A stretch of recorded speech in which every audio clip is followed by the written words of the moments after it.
Welcome to Parallax. Parallax, the construction amidst eternal decay. Parallax, the portal to the edge of chaos. Parallax, poem and provocation. I don't think we have any chance of engaging the meta crisis without understanding our relationship to our woundology. I don't think we have any chance of getting through the day, creating love, creating life, creating decency, creating integrity, creating joy. Wound is at the center of everything. It seems to me that the true hero is always wounded, and that's the paradox of everything. And also the fact that we talk about trauma a lot, and we talk about trauma, and we talk about all this stuff in a very psychological way, and not in a deep spiritual / religious way. So I'm just really excited about hearing you speak on this, one of the most perennial subjects. Wow, I'm excited to be with you, Andrew. And I don't know if we're going to edit out the beginning. We were just chatting before, so I don't want to, repeat if we've already heard it. The general analogies between your kind of visage, your face and your physique, and George Clooney. I think it's already been commented on, and we don't need to kind of recapitulate it entirely, but I thought it was worthy of mention as we began. So it's so good to be in Parallax. And I just want, with permission, just to say that, you guys are doing such really incredibly good work. I enjoyed talking with your partner about war. We did a deep dive into war. He did a very beautiful series, and I'm excited to have him, in the translation kind of work in the unique self. He's a brilliant, young man. And so please send him, love and honor. Wounding. So we're going to enter into the world of the wound. If we bypass that world, or we enter it through the wrong angle, we get suicide, anxiety, depression of kind of clinical and non-clinical varieties. We get a kind of meanness. We get evil. And one of the major topics I want to talk about is evil comes in the wound. And if I can say a difficult sentence, the world is filled with evil. And that's important to say. The world is filled with good, right? And those of you who I've had the delight and honor of studying with over the years know that I am, by nature, excited to be alive. I'm excited every day to be alive. I'm grateful, and I'm moved and dazzled by the beauty of the world. And the world is filled with evil. I mean, at the very core, the essence of the meta crisis is that evil people who have a great desire for leadership, evil people who have a great desire for leadership, because they have a desire for power and for centrality, become apex predators and rise to the top of the stack. And the world is controlled, in some real way by, 10,000 evil people. There is some truth in that. That's not entirely true. Right? That's in some ways an exaggeration, a caricature, a distortion. I admit to all of those sins in that description, but it's also not inaccurate. And evil, what's the source of evil? Where does evil come from? So evil has two sources. One of them is the pleasure of evil. There's a pleasure of evil. There's an anti-erotic pleasure of evil, which is unaddressed. Sauron is having a good time in Lord of the Rings in his own strange and twisted way. But the more common form of evil is evil that comes from the untransformed wound. So evil comes in the wound.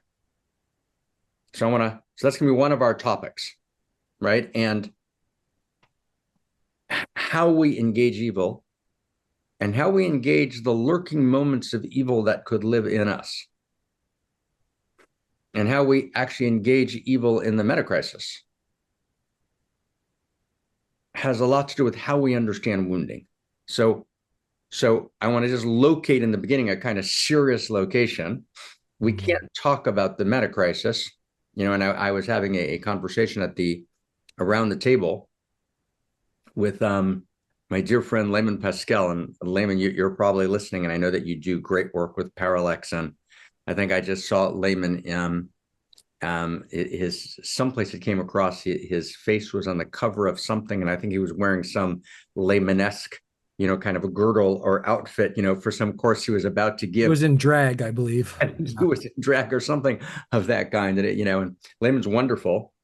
And, the subject of evil, and wounding came up. And, I said to Layman, and this is a serious point that I've tried to share with him over time, both in the dialogues I've done with him.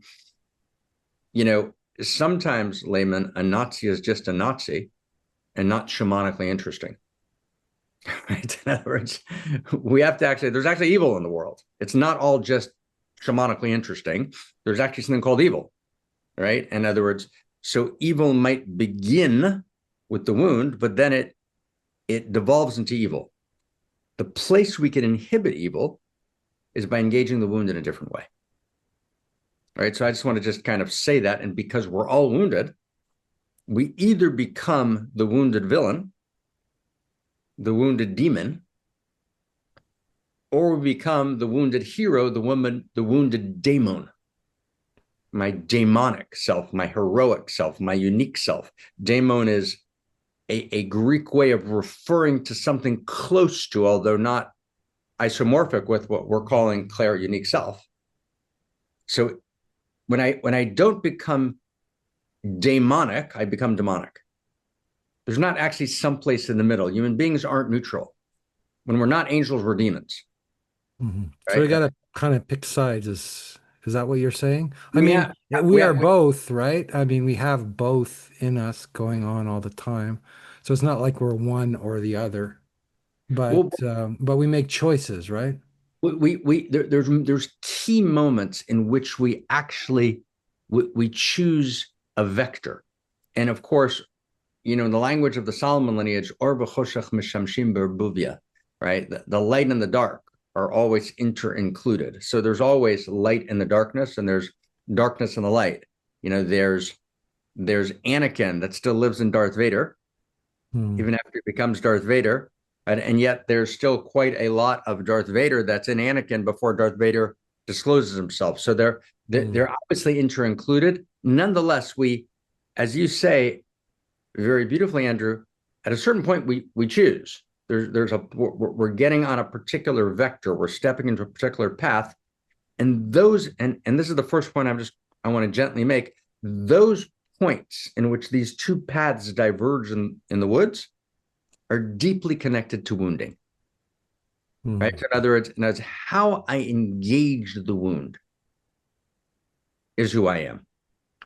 So I was just observing a panoply of world leaders, and looking at them and kind of looking at their body language and who they are and this and that. And I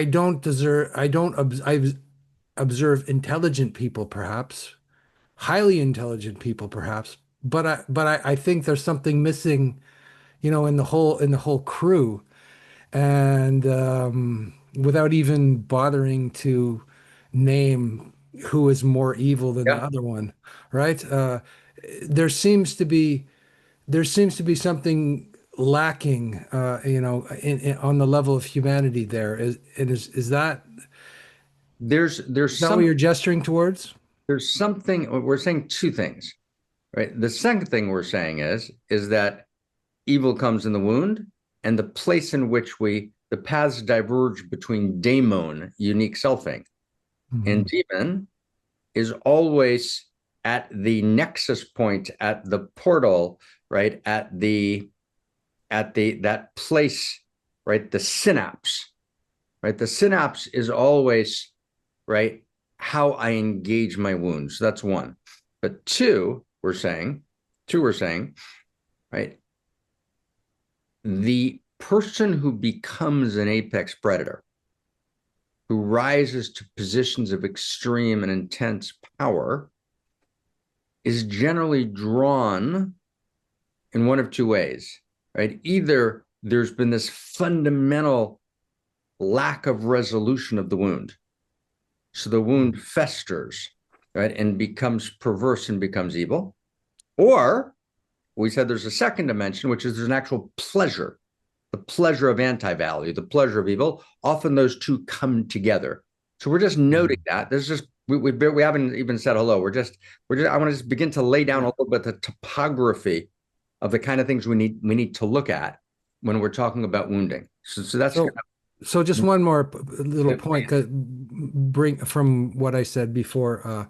So when I look at these world leaders, I think, or when I look at people in general, and when I look at the population, people who are in positions of power generally, I think that the only kind of solution that I can see is a deep spiritual religious dive. I can't see any other kind of solution because on the level of just policy, on the level of doing the right thing, on it's too complex. So it feels to me like getting to the source of things, which is what you find in the Fisher King wound and in these mythologies, which you would like to bring up. Yeah.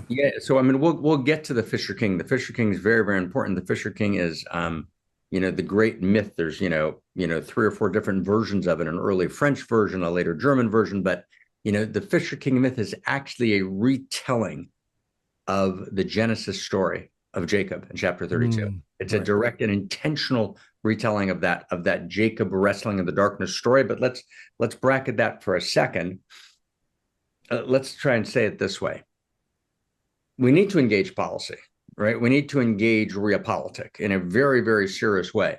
We can only engage it, though, through a very, very powerful, heroic, a very powerful sense of being a hero. Yes. We have to be heroes. Now, what happens is when we're wounded, we step away from being heroes. We go work with our wound. So either when we're wounded, we feel like we don't deserve to be a hero. So we step away from our heroism because we're aware of some dimension of our pathology. So we step into kind of an ordinary life. Or when we're wounded, we cover up the wound with this extreme pseudo-eros that then becomes anti-eros, and we become villains, right? The W and the wound becomes villainous. So what we need to do is we need to instead become wounded heroes, right? In other words, the alternative path is the wounded hero. And the wounded hero it's not quite the wounded healer. We're specifically not using the terminology of the wounded healer. We need to be more than the wounded healer. The wounded healer is more of a personal path, kind of, when Joseph Campbell describes the path of the hero is a healer. It's about personal. He's doing a lot of psychoanalysis at the time and a lot of, classical psychology as he's teaching in Sarah Lawrence College. And he kind of takes the great myths and turns them into psychology, which is important. That's a piece of the story, but it's more than that. Is I need to be heroic, right? I need to basically engage my wound, and then from that place of engaging my wound, I need to be able to transform my wound, right, into wonder, into the wonder of the hero. I need to become a wounded hero. So, in some sense, to be unique self. And we're going to talk about unique self in a new way today. I'm very, very excited to get something, but to be unique self, which is to be Homo Amor, which is to be the new human who has a direct realization that I am actually quite literally ontologically, I am the universe, a love story in person. I'm the amorous cosmos in person. So to be Homo Amor, I have to be a wounded hero. And it's Homo Amor takes responsibility for the whole. He feels the whole. She feels the whole, because that's the nature of the hero. The hero feels the whole. That's what the hero does. The hero is an early adopter of Homo Amor. And the hero is an early adopter of unique self, Homo Amor. The hero has a direct experience that I've got something to do that can be done by me only, that's needed, that's my unique gift, right? That addresses a unique need and the circle of intimacy and influence. That's what the hero is. And the hero is filled with this love of the whole, this connection to the whole. The hero is willing to sacrifice for the sake of the whole. And what we're now adding to this is that the hero is not actually Clark Kent, who lands, from, his planet Krypton, right? And, has got this kind of perfectly muscled body in a perfect blue suit with kind of bluish hair a little bit. And he's always, kind of looks perfect and is always completely balanced and is always, completely for the sake of the good. And, his biggest issue is figuring out kind of how to move between Clark Kent, and Superman. He needs a good phone booth and he's got to work things out with Lois Lane. But that's basically it. He's got, right. No. Frodo. Right. And Mary, right. and all those Frodo guys. and Sam, or actually the whole Marvel universe. Oh.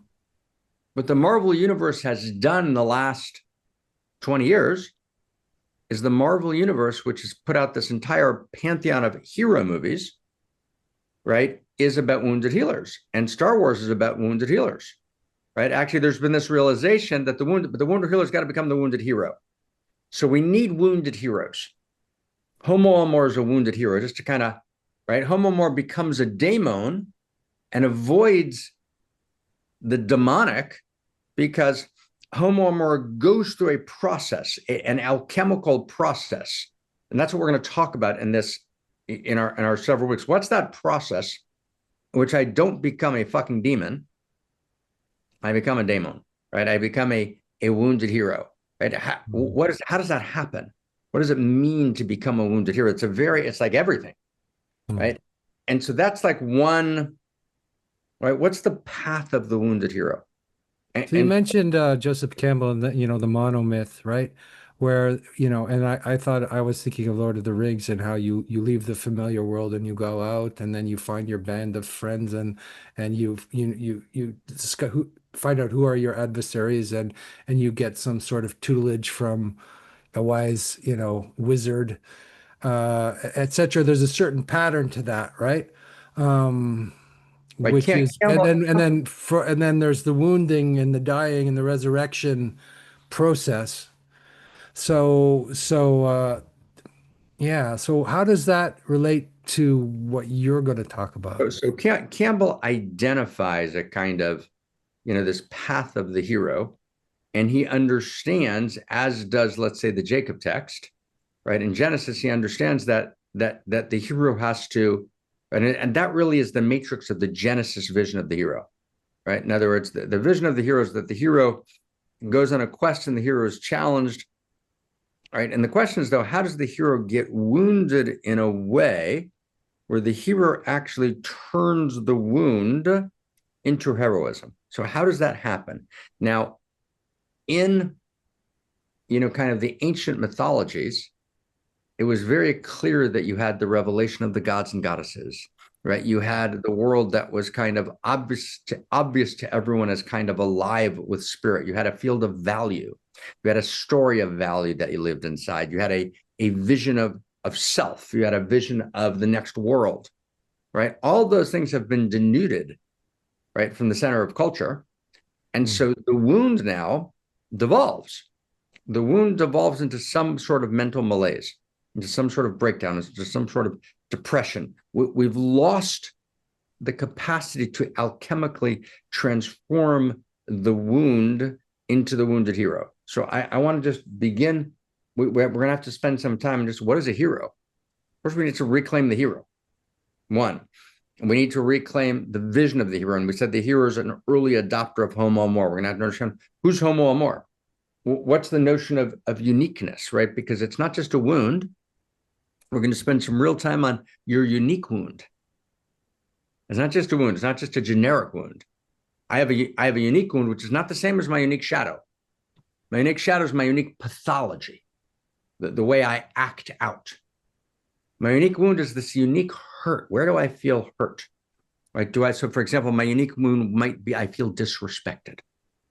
Just as an example, right? That's a particular kind of wound. I feel disrespected in some fundamental way. And if I feel disrespected, that triggers something in my wounding structure, right? Another different kind of wound is I might feel not attractive. I'm not alluring. Right? People don't want to talk to me. That's it's a completely different kind of wound, right? Right. A third kind of wound is I might feel like I'm too much. I'm too much. I'm just too much. That's my unique wound, right? There's an example. Those are three completely different wounds, right? Too much, right? I'm not alluring. I'm not respected, right? I'm just not respected. Those are three completely different unique wounds. And there's actually there's a much wider field. So it's not just that I'm wounded.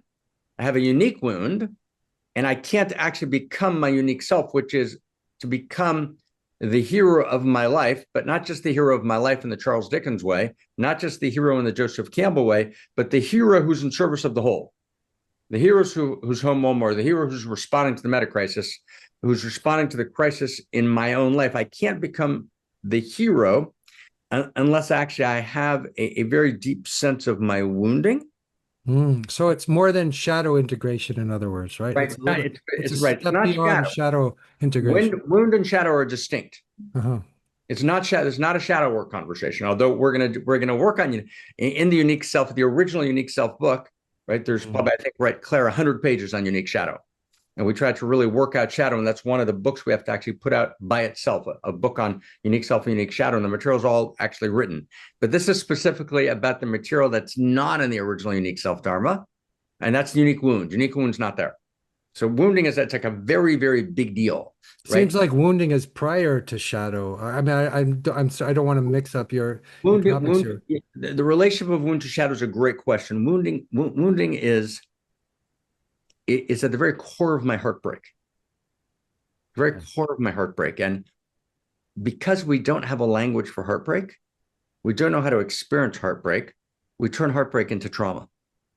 All heartbreak becomes trauma. Yeah. So as we turn the tremor of heartbreak, the trembling of heartbreak, into the terror of trauma.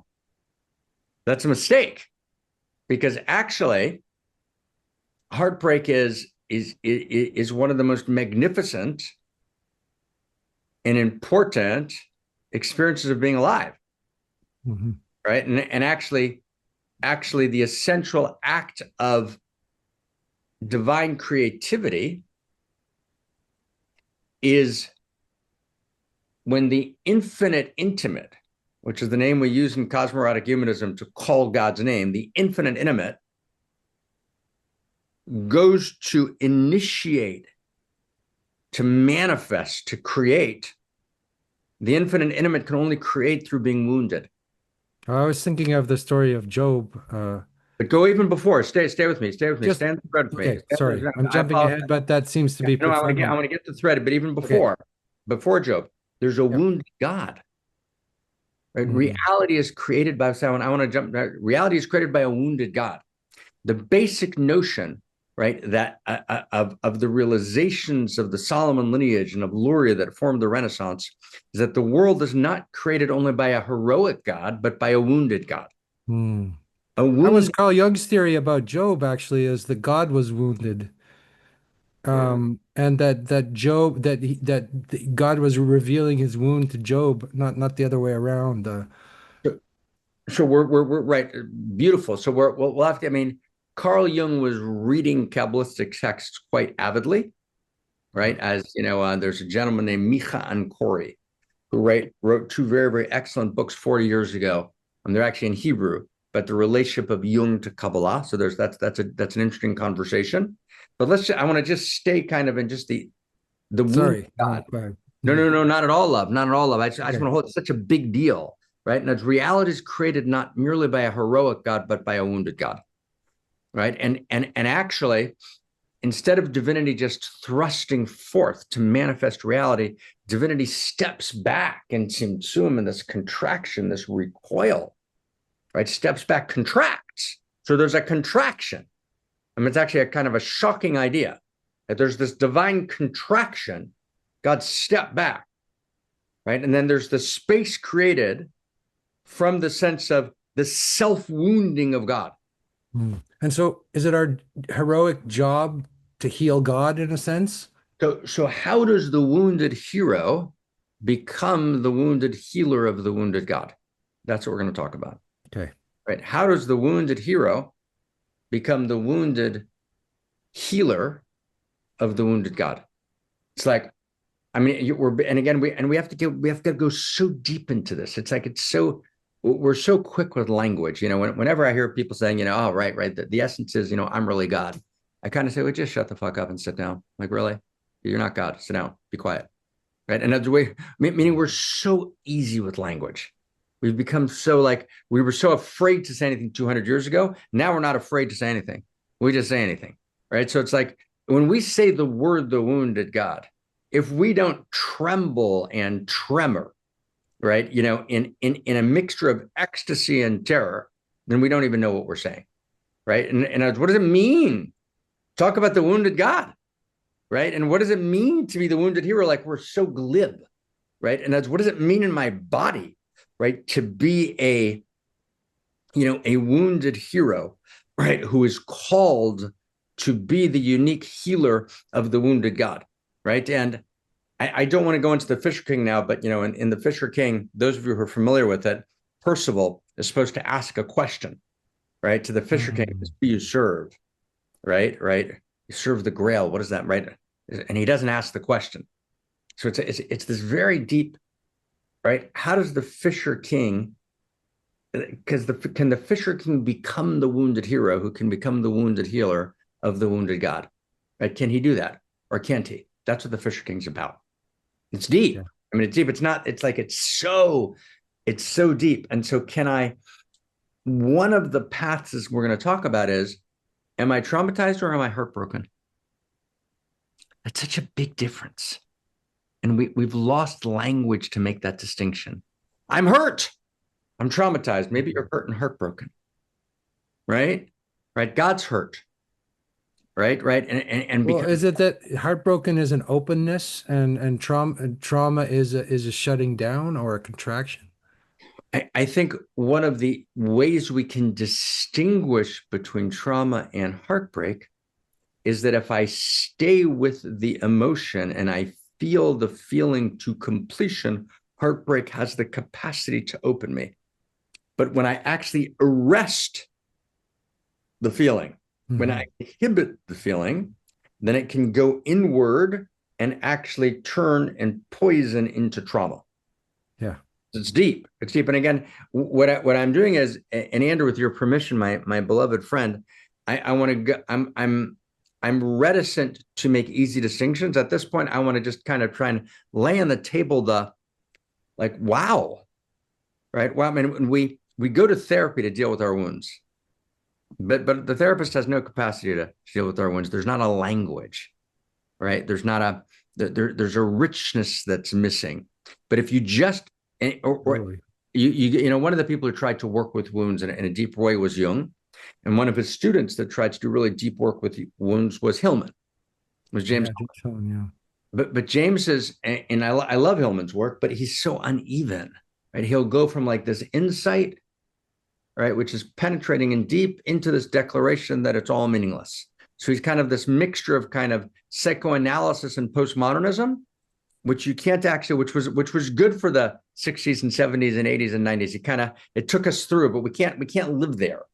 We can't live. That can't respond. We need something. We need our new story of value, what we're calling Cosmoerotic Humanism, the new story of value, right? This new world religion as a context for our diversity needs a new vision of the hero, right? Mm-hmm. We've got the pre-modern hero, the pre-modern religious hero. We got the modern hero, the entrepreneur. We got the postmodern problematization of the hero, right? There is no hero.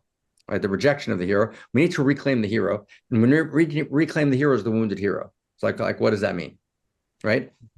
So again, like James Hillman and a lot of these people, I think, who are kind of pioneers, but they hadn't perhaps got to this point that we're at right now, which is so intense, to be able to make the full turnaround towards what used to be called religion. I don't know what to call it anymore, but again, I keep seeing that as the only path. Religion is the Not again, not pre-modern religion. I know you're going to say yeah, not pre-modern religion. no, we're talking here together, my brother. World religion is a context for our diversity. Cosmoerotic humanism, the new story of postmodern. Yes.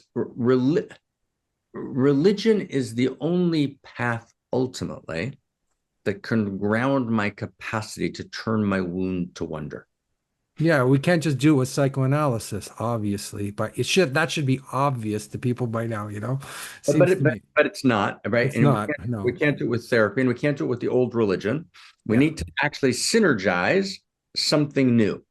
So I want to, if we can, I want to go to the restroom for a second. I want to get to some second points here, right? And really, we're just for people listening. First off, thank you for listening, and just to say we're just trying to share the beginning of this conversation.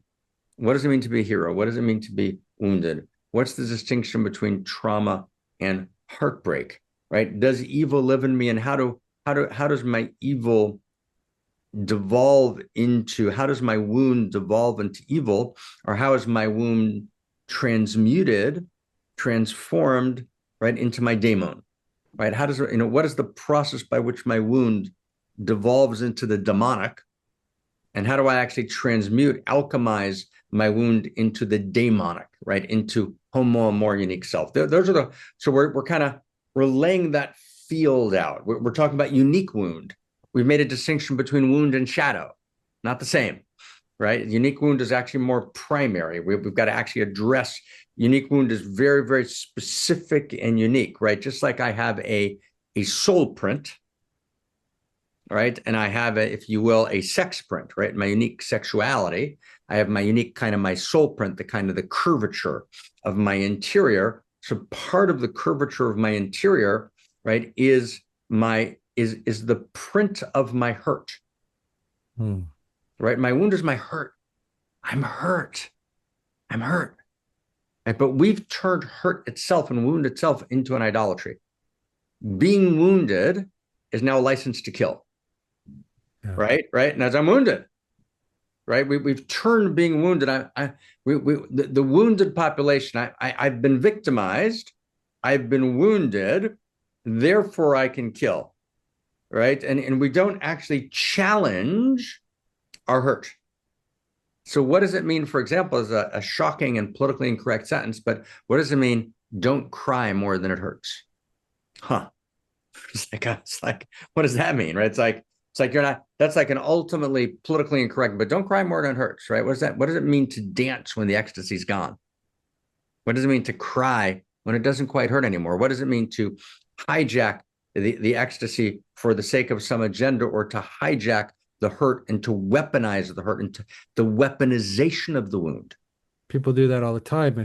People make a theatrical display of the weaponizing of the wound, which fills up my emptiness, right? So instead of me coming into my unique self and becoming Homo Amor and giving my unique gift, my demonic self, I literally become demonic.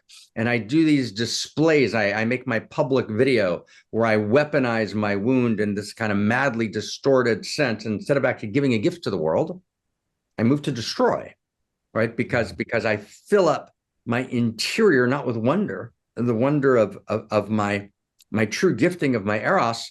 I actually become, a kind of weaponized, tragic, pathetic version of the heroic. I become an anti-hero, right? I stand against the whole, right? I'm so lost in my narcissistic predicament, based on the weaponization of my wound in a kind of distorted form, right? My untransformed wound actually becomes evil. So like, what does it mean, right? Don't cry more than it hurts. That's also a critical topic. But I want, if I can we go? We have time for one more kind of big, kind of like, is that okay? We okay, Andrew? How you doing over there? Oh, I have all the time in the world, Mark. I don't need to sleep. I mean, once you're George Clooney, man, you're in, right? It's like it's just rolling in, right? So I want to try and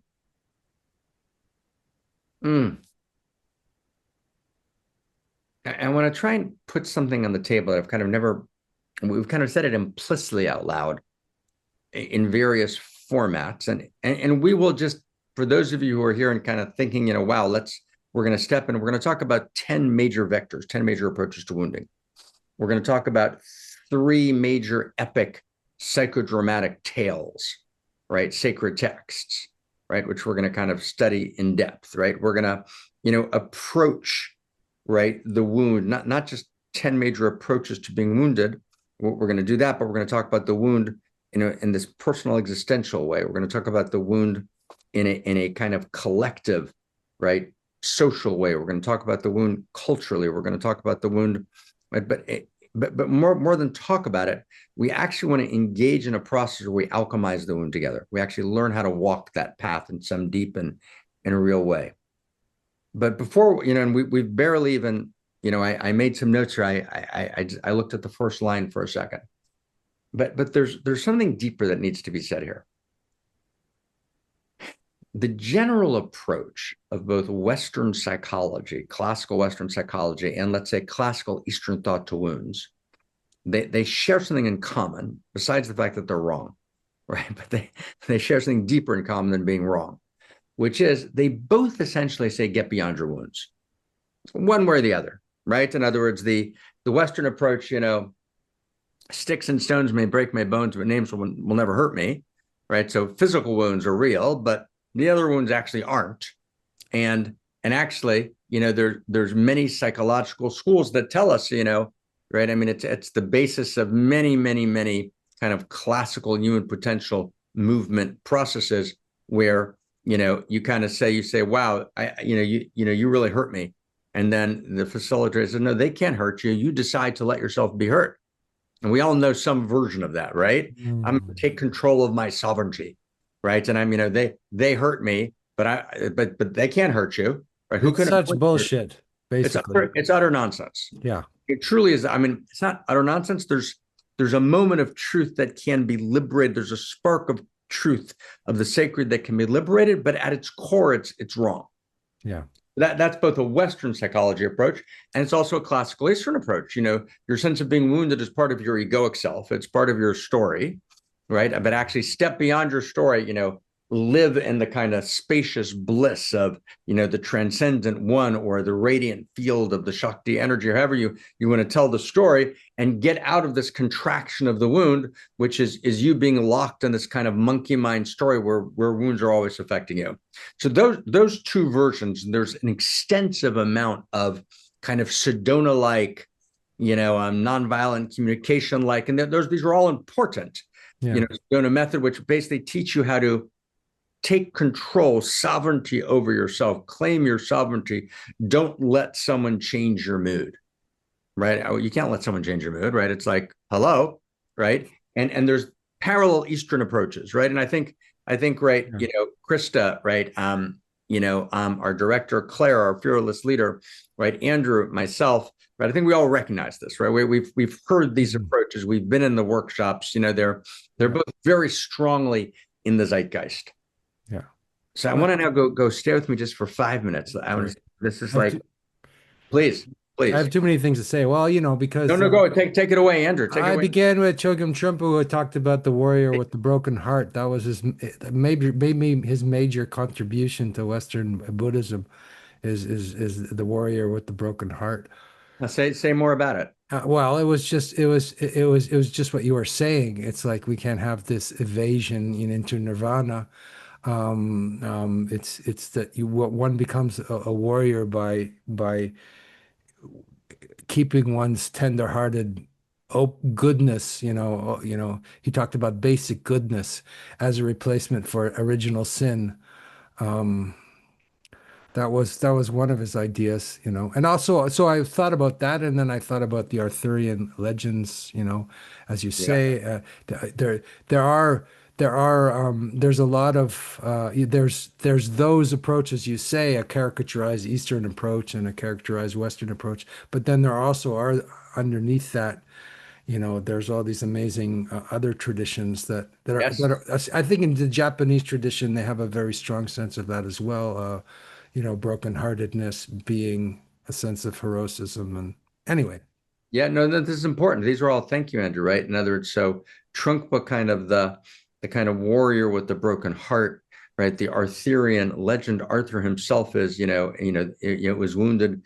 Fisher King is kind of part of that Arthurian tradition. Percival, Lancelot, rooted again ultimately in the Western tradition in three distinct figures in Jacob, who's wounded in his thigh, right? And he's wounded as he wrestles through the night. Moses, who has a hole placed on his mouth, and his tongue is wounded, so he can't speak clearly. And Hagar, right, in chapter 12 of the book of Genesis, and later 15, who is afflicted, who's wounded by Sarah, and sent to the desert to die. So you've got these. The only thing I want to just is that we have this matrix of this alternative heterodox tradition that understands something important. But what I want to do is, what we want to do is, with permission, everyone, we don't want to just go back and, do a kind of, classical, mythical, psychological, Campbellian approach. It's not what we want to do. I want to be very clear. That's not what we're doing. Right? Now, those approaches exist. There's what to draw from them. We're enriched by them. We're nourished by them. But we have to actually do something much more clear. We need to really just have a very clear conversation, step by step. What's my unique wound? How does unique wound bring me to my unique self? What is the alchemical process from which a unique wound takes me to my unique self? What is the difference between heartbreak and trauma? How is, right, Homo Amor, right, the one who embodies the heart, right? Why does Homo Amor have to be the one who embodies the broken heart? Right? Homo Amor, the one who embodies the amorous cosmos in person, is a cosmos whose heart is broken, right? So in other words, in the original myth of Luria, right, the vessels are broken. There are 10 vessels of light at the moment of manifestation, right? Divinity steps back, the wounded God, right? There are these 10 vessels of light that are manifest. They're filled with light, and then they shatter, they break. So there's this world of broken hearts and broken vessels, right? And then out of the broken vessel, right, the master, right, the Homo Amor, has to go to the vessel to find in the shard, the broken piece of pottery. The shard has a spark of light. So the shard, the broken piece of pottery, is the wound, and I have to liberate the light from within the broken vessel, right? Yeah. So what is that process? What does that mean, right? What does that mean to be the liberators of the light who raise the sparks? I liberate the spark from the broken vessel. That's that broken vessel is a unique broken vessel. It's the broken vessel of my unique self. So in other words, we need to kind of weave together, right, as part of the aspirational human, the possible human that we're trying to be and become, that we're trying to unfold in this new story of value. So we're going to be we want to actually bring these shards together in something that's coherent, broken yet coherent, broken whole, so that we can actually write together this new chapter. Does that make sense, my friend? Yeah, totally. Well, it brings me back to story, because it occurs to me that you can't really talk about this stuff without bringing in these kind of stories, though. Even when you're talking about the broken vessels. I have no absolutely. So the stories are kind of the icons or the portals that we can enter this stuff. Otherwise, we're too technical, or we get lost in psychology and all this language, right? All of it is just words until we learn it in the stories of our lives, right? And the stories and the reason a great story becomes a great story is because a great story is a way of telling a story of our life, right? That we somehow live in that story. And so story is unimaginably important. Story is, as we've talked about before, story is a structure of reality. Reality is not made up of concepts. Reality is made up of of stories. A colleague of mine that I've never spoken to, had written an article. I think what is his name? Jonathan, I think Rawson. And Zach and I were talking about this new story of value, and Jonathan had been deeply reading our literature. which he was enjoying very much. And then he kind of wrote some column about, last thing I need to hear is a new story. Stop telling me about this new story, which is kind of a cutting remark across, the ocean. And he cited Muriel, I can never pronounce her last name, Rukeyser. How do you pronounce her last name? She's fantastic. The poet, who says, the world's not made up of atoms, the world's made up of stories, and Jonathan, in a kind of chess is his game, apparently, moves to, well, very nice. Thank you, Muriel. But, reality is actually made up of atoms, right? And so I responded then, in A1 Mountain, where I tried to say, that's also a story, right? Sorry to. I mean, I was listening to you and Jim Rutt today, and I was like, atoms he's telling a story. Let me just finish the thought, just so people get the thought, and then it's yours. I apologize. I just wanted to finish the thought. So the response to Jonathan was that, as you said already, but I want to just so people know, is that actually atoms are stories too. And the point of that is, and then to you, I apologize for jumping in, but I want people to get the thread. So atoms are stories too means that stories are structure of reality. So when you say the stories matter, they matter not because they're just stories, but because all of this is actually part of the narrative arc of reality, right? Reality speaks not in concepts, not in atoms, stories. Please take it away. No, I was listening to you talk with the amazing Jim Rutt, on this podcast today, and he has a very elaborate scientific story. It's extraordinary, but of course, the science people think that's the story, but there's all of these different stories weaving into each other, and that have a way of looking at reality, and we can't. But it's we can't get lost in the postmodern of equalizing every story, but by the same token, there's some reason why these ancient stories have intense and deep gravity, which seems like people want to deny that, and why? So let's go slow. Let's go in a fantastic, brothers. Let's go slow. So first, it was great to talk to Jim. Jim is fantastic with Jim and Zach. And if you noticed, and we had a wonderful conversation, also a wonderful conversation with Alexander Bard. But if you notice in both of those conversations, but let's take the conversation with Jim, the assumption was going in, right, that, and he actually invoked, what did he call it? He invoked the game B principle, which is, okay, I'm not going to get violent and throw you guys out. I'm going to assume you must have something to say. The signal and the noise, the omega rule, he calls it. It was very clear that we were taking a profoundly postmodern religious position. But by the end of the conversation, an entire series of constructs that we had suggested in the beginning that Jim dismissed, once we got beneath the surface story, and go slow with me, we got beneath the surface words, we got beneath the surface kind of, I'm the science person, you're the philosophy person. We said, okay, well, no. What do we mean when we say reality is eros? What do we mean when we say reality is allurement? Which Jim originally dismissed. But by the end, we said, no, actually, when we say reality is allurement all the way up and all the way down, it actually could mean this. And we actually have a shared story. So I just want to go slow. So there actually is a shared story of value. It's not dogmatic. There's a shared story of inherent value, which is the ground from which 1,000 flowers bloom, 1,000 stories bloom. But there's a shared musical score, which is the shared story of value, which is not dogmatic and not dominating, but it's actually the ground of reality. It's like in mathematics. You can disagree about many things in mathematics, but there's an entire set of things that are clearly a shared story of mathematics, a kind of mathematics of intimacy that allow you to kind of debate everything else. So I just want to say, I want to be very precise in the distinctions. There's a shared story, and in that shared story, we want to actually articulate a shared story that works in China, that works for Jim, that works for Jonathan, about how we approach our wound. And we have to do it, if I can, Brother Andrew, we have to do it with a purity of heart.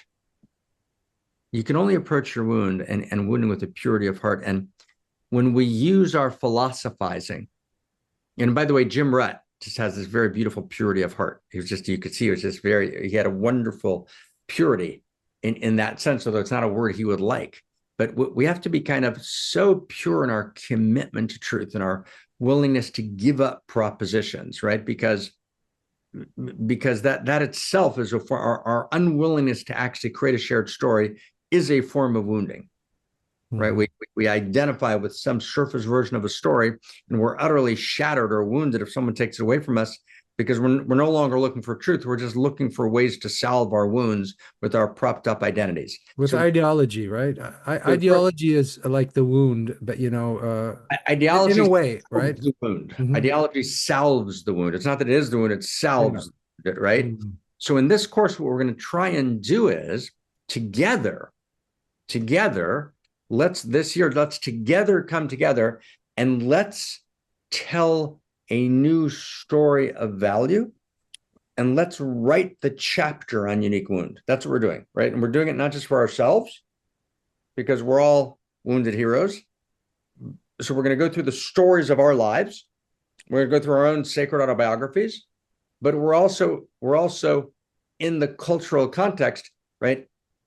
And we're actually saying that the failure to transmute the wound, right? It's the untransformed wound, both personal and cultural, which is at the very core of the meta crisis. It's the very source of evil, right? And so it's a very big, this is not like, oh, wow, the Center for World Philosophy and Religion and Parallax, well, they got another course. Isn't that exciting?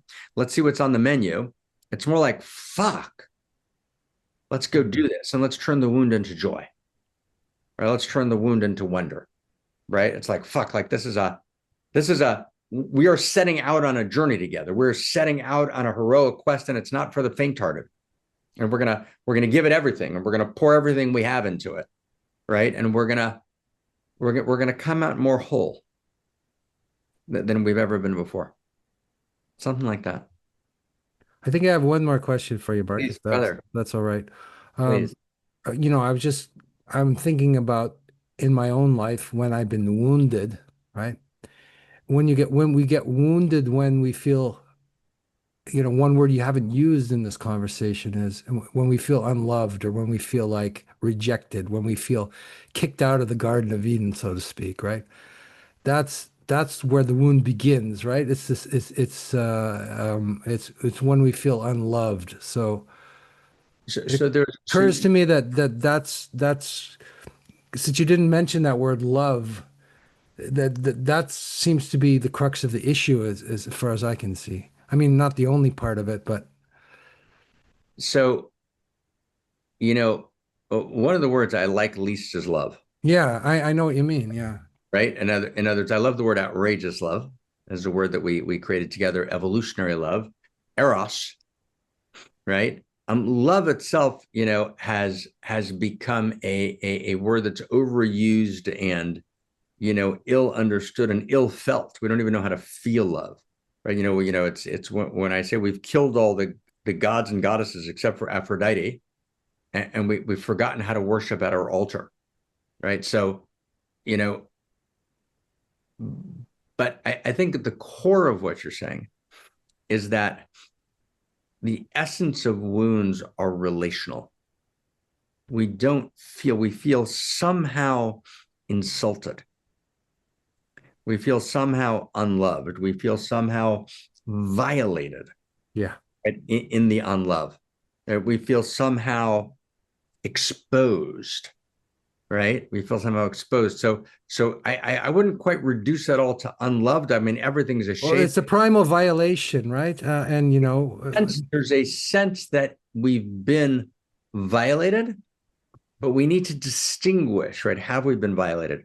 Are we turning the violation into the violin, right, of our victimhood, right, to feign valor and valiance, right, and to create a kind of pseudo-valence to our lives because we're disconnected from Valentius, right? One possibility that you laid out, right? Is it so? There's different modalities. There's different, and so we need to be very, very textured, very nuanced and really understanding.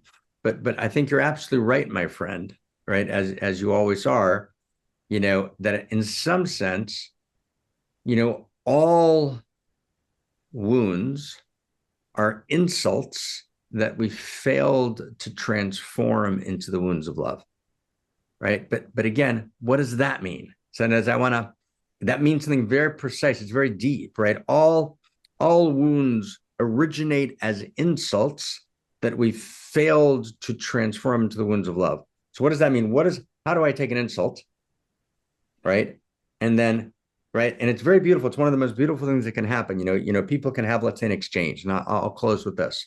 Let's say people have an exchange just in the ordinariness of kind of creating and building, and there's some misunderstanding of some minor kind, right? And one side or the other side feels somehow unseen or unappreciated or disrespected or not held. So that process, that's the human process. And that process can either devolve, right, into a kind of frozen armor and kind of demonizing. It can create kind of cycles of anger, and that's what happens in most relationships.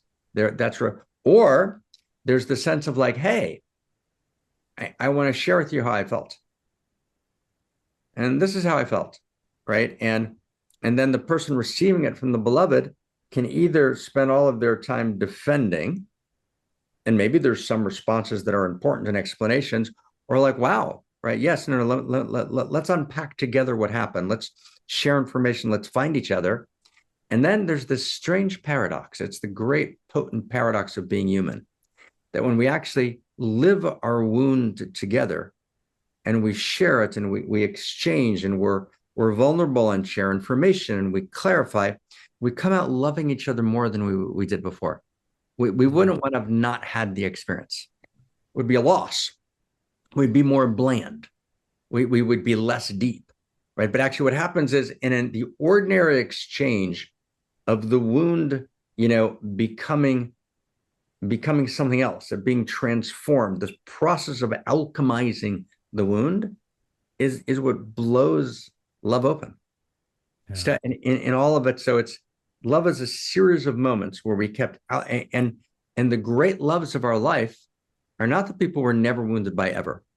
It's the people that we alchemize the wound again and again. And we stay in the fire in some sense, like we stay and we become more from it. But I'm saying it's not just that we don't leave. It's not just that we don't turn away. That's true, but we actually love each other more. Yeah. We become more filled with fire, more filled with depth, and we begin to have that quality that actually is the source of, and it's the place where true love lives, trust. We begin to trust each other. We trust that we can walk through the wounding, right? And that we trust that we can be wounded together. And that's the place where our bodies can relax. It's a place we can open. It's a place where our stomach muscles can unclench, right? We can spread our hearts open, right? Right? Is that actually we trust that we can walk through the wounding together. It's like, like, okay. So that's where the conversation begins. That's heroic. Yeah.